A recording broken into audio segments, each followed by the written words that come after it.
प्रतीक्षा है आपके आने के लिए, बताया जा रहा है आज माने की एमआईसी भी मिल जाएगी शहर तो?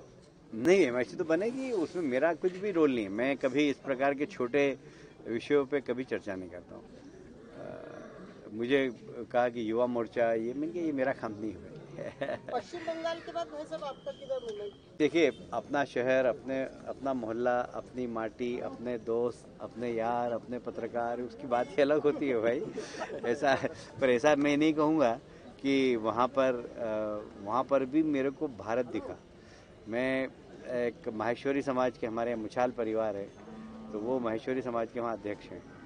तो अभी तीज का एक बड़ा त्यौहार होता है, तो सब ट्रेडिशनल वेशभूषा में थे। आपने मेरा फेसबुक ट्विटर में देखा होगा आपने, सब लोग, मतलब ऐसा लगा कि जैसे अपन राजस्थान में बैठे हुए हैं।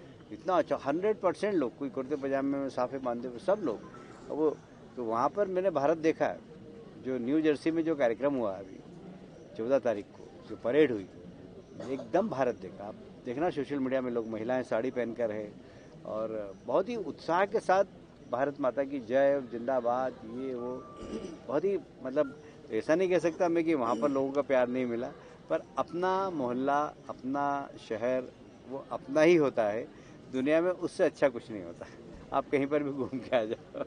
जनप्रतिनिधि बढ़ रहा है भाई साहब, लेकिन वहाँ का भी भारतीय लोग वहाँ पहुँच रहे थे। नहीं, भारतीय लोग वहाँ पॉलिटिक्स में बहुत अच्छे हैं, खूब काम कर रहे हैं। अभी वहाँ पर मुझसे वहाँ का मेयर मिलने आया है, वो जोशी है, न्यू जर्सी का। वही मैंने पोस्ट किया था सोशल मीडिया में। वो जोशी है एक, जिसने मेरा, उसने कॉन्सुलेट में स्वागत किया। वो सीनेटर है, वो भी इंडियन है। वहाँ की उपराष्ट्रपति इंडियन, तमिलनाडु की है। मतलब लंदन के अंदर आप देखिए, वहाँ का राष्ट्रपति भारतीय हो सकता है। ये वहाँ पे ये बहुत भारतीयों ने जिस प्रकार, भारत में तो ठीक है, विदेशों में भी धूम मचाई है, उससे हम सबका मतलब ये कह सकते हैं कि स्वाभिमान बढ़ता है। बहुत अच्छा लगता है। शिवराज जी के राज्य में अधिकारियों की पिटाई भी शुरू हो गई है। रीवा में जनपद के सीईओ हैं, उनको बीजेपी के नेता ने खूब मारा है, धड़ल्ले। नहीं, यहाँ पर मध्य प्रदेश में ये बताया कि मेरे को मुक्त कर दे। मैं मुक्त नहीं हुआ, मैं अभी पश्चिम बंगाल का प्रभारी हूँ। जैसे मुरलीधर राव यहाँ पर प्रभारी थे और शिव प्रकाश जी और अजय जी यहाँ पर संगठन का काम देखने के लिए आए, वैसे ही संगठन का काम देखने के लिए पहले वहाँ मेरे साथ शिव प्रकाश जी थे। शिव प्रकाश जी की जगह सुनील बंसल जी आ गए। बाकी पूरी टीम वैसी की वैसी है।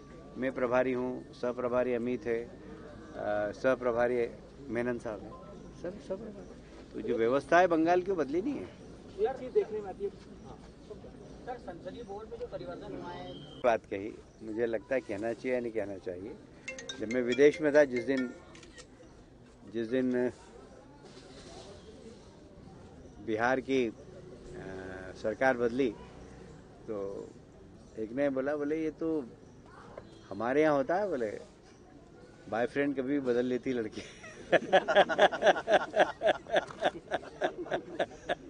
तो बोले बिहार के मुख्यमंत्री की भी ऐसी पोजीशन है, कब किससे हाथ मिला ले, कब किसका हाथ छोड़ दे।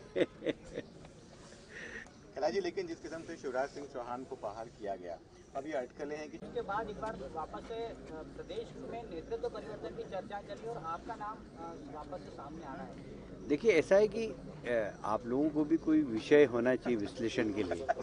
तो आप लोग इस प्रकार की कसीदे गढ़ते रहते हैं, पर इससे कोई फर्क नहीं पड़ता। ये सतत प्रक्रिया है। अच्छा, मध्य प्रदेश में कैलाश जी एक बार फिर हलचलें तेज हैं। 24, 25, 26 अगस्त को प्रदेश के मंथन होने वाला है। पचमढ़ी में तमाम पदाधिकारी, आप भी उसमें थे, अभी आउट हैं, तो क्या देखते हैं इस परिदृश्य? काफ़ी लंबे समय से थे शिवराज जी। अब इस प्रकार के परिवर्तन तो पार्टी में चलते रहते हैं। इसको राजनीतिक दृष्टि से नहीं देखना चाहिए, इसको ये देखना चाहिए कि नए लोगों को भी मौका मिल रहा है।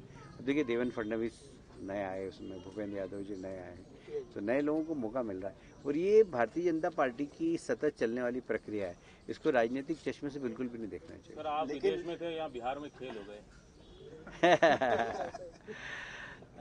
हाँ, लालू यादव फिर बढ़ किसके चेहरे पर चुनाव लड़ा जाएगा? देखिए, देश के सबसे बड़े नेता हैं नरेंद्र मोदी जी, फिर संगठन के अच्छा नेता हैं नड्डा जी। सारे देश में उनके नेतृत्व में ही चुनाव लड़ा जाता है, पर राज्यों में स्थानीय नेतृत्व को भी सम्मान मिलता है। और इसलिए यहाँ पर शिवराज जी के नेतृत्व में ही चुनाव होंगे और उनके साथ फिर पूरी टीम होती है, हम सब लोग लगते हैं।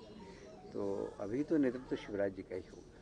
सर अभी डेमो को लेकर बड़ी राजनीति चल रही है। एक तो गरीब व्यक्ति है जो वास्तव में जिसको उसका हक मिलना चाहिए, यदि उसको नहीं प्राप्त हो रहा है तो सरकार देती है, पर यदि वो वोट की राजनीति में परिवर्तित हो जाती है और प्रदेश और देश के बजट को प्रभावित करती है, तो फिर इस पे विचार जरूर करना चाहिए कि हम जो करदाता है, जो टैक्स देते हैं, उनके टैक्स का कहीं हम दुरुपयोग तो नहीं कर रहे हैं।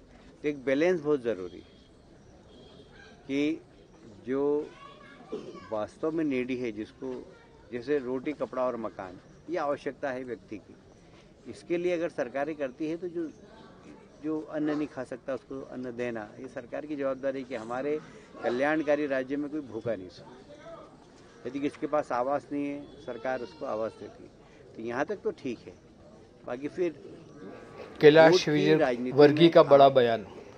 उन्होंने भाजपा संसदीय बोर्ड में परिवर्तन में अपनी प्रतिक्रिया देते हुए कहा कि पार्टी के अंदर ये सामान्य प्रक्रिया है, नए लोगों को भी बोर्ड में आना चाहिए। शिवराज जी ने भी लंबे समय तक अपनी सेवाएं दी है, इसे किसी भी तरह के राजनीतिक चश्मे से नहीं देखा जाना चाहिए। शिवराज जी के नेतृत्व में ही हम आगामी विधानसभा चुनाव